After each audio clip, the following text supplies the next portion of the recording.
προχώρησε προς την Τουρκία.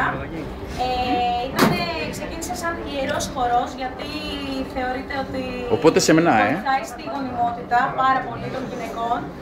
Και καθότι γυμνάζει κοιλιακούς και γινόμαστε φέτες, βοηθάει πάρα πολύ στους προσαγωγούς και για μια ομαλή γέννα.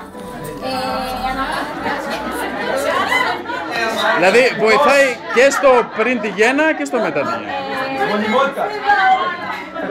Είναι win-win. Εξελίχθηκε πάρα πολύ τεχνική στην Τουρκία, γιατί στα χαρέμια, όπως όλοι ξέρουμε, γινόταν πανικός από τις γυναίκες. Ο ανταγωνισμός ήταν πάρα πολύ μεγάλος για να έχουν μια αξιοπρεπή μεταχείριση, γιατί τις είχαν ως απλά σκεύη ειδονής στην καλύτερη φάση.